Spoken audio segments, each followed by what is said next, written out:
Once there was a boy about the age of you. He was tall enough, in fact, just the right size. His face was put together rather well, with eyes, nose, and mouth in all the best places. His hair was a nice color. I forget his name. Maybe I'll think of it. You would like his house and the street where he lived. He had a brother and 2 sisters and a grandmother who lived with him. Is there anything else you would need to know? Oh, yes, his parents. They were nice, too. This boy was just about like everyone else you know, except for one thing. No matter what anyone asked him or said to him, he always answered with just one word at a time. Are you getting dressed? Yep. Did you brush your teeth? Nope. Do it now, then. Okay. How was your breakfast? Great. What else are you supposed to take to school? Nothing. Kiss your sisters goodbye. Yeah. Goodbye, son. Goodbye. You will agree it was quite a problem. His family talked about it among themselves. He's lazy, said his father. It's pure laziness. If he weren't so lazy, he would speak in sentences as everyone else does. I'll have a long talk with him. So the father sat down with his son. He told him many things about laziness. He told him what happened to lazy people. When he finished, the father asked, "Now, do you understand about laziness?" "Yep," came the answer. "He's impolite," said the mother. The idea of saying yep instead of yes, sir, and nope instead of no, ma'am. Only pigs grunt uh-huh or huh-uh. I'll have a long talk with him about good manners. So the mother sat down with her son. She told him that people like polite people.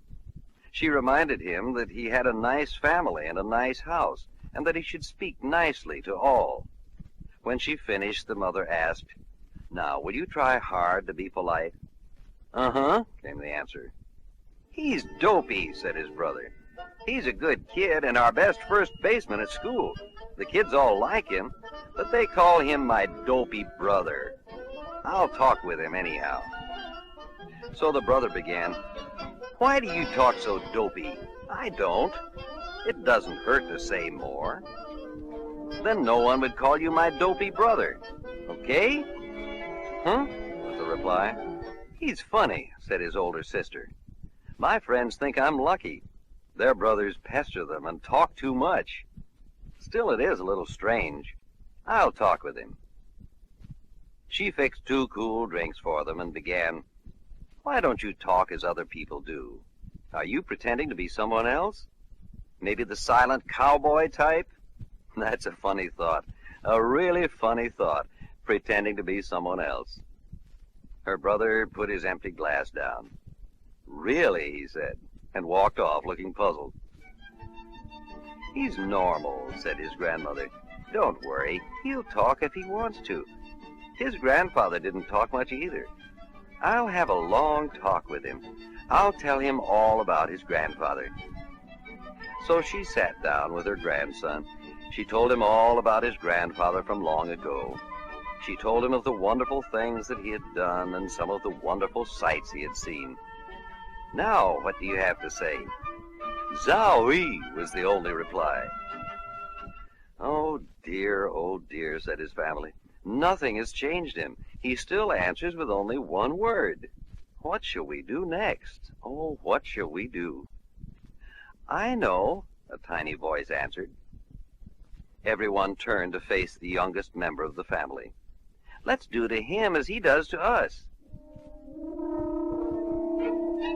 "What?" said the father. "One word," said the mother. "That's dopey," said the brother.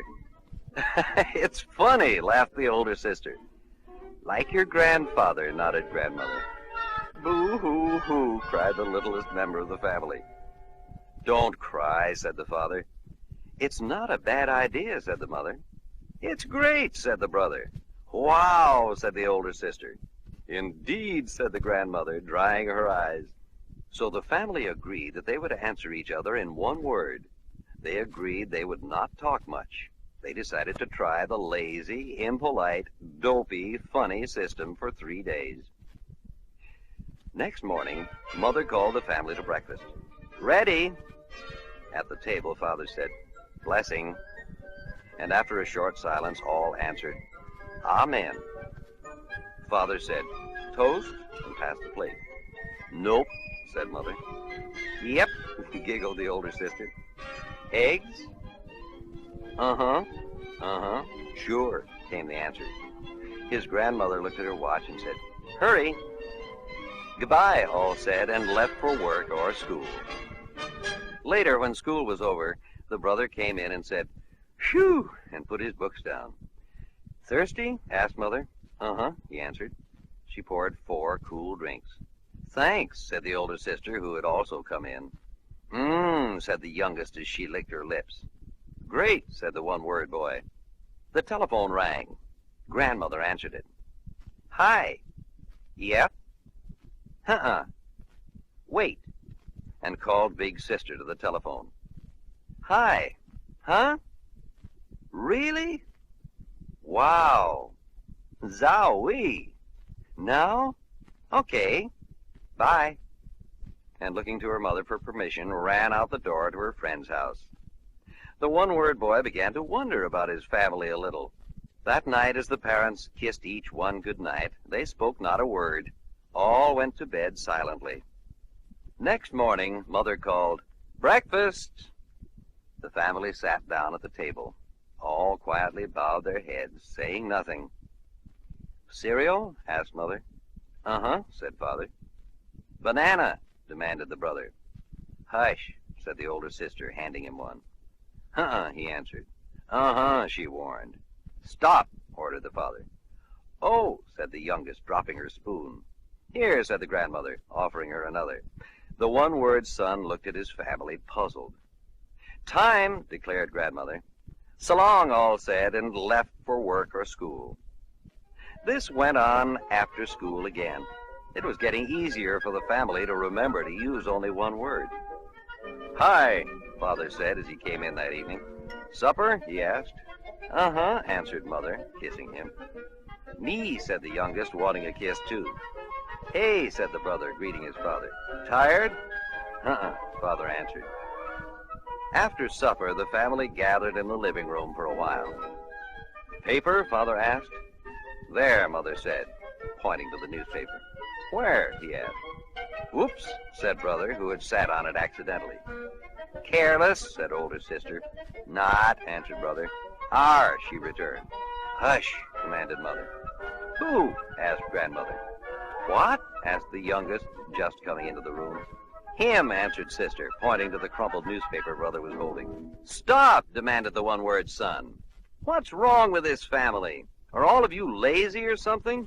What will the neighbors think of a dopey family like ours if we don't talk like other people? The very idea. It's not even polite. You sound so strange, like pigs grunting. Grandfather would think you're acting funny, and not ha-ha funny either. I'm surprised at all of you." And on and on and on he talked. Father looked at Mother, who glanced at Brother, who winked at older sister, who squeezed Grandmother, and all smiled at little sister, who stood by her brother, beaming at every word he said.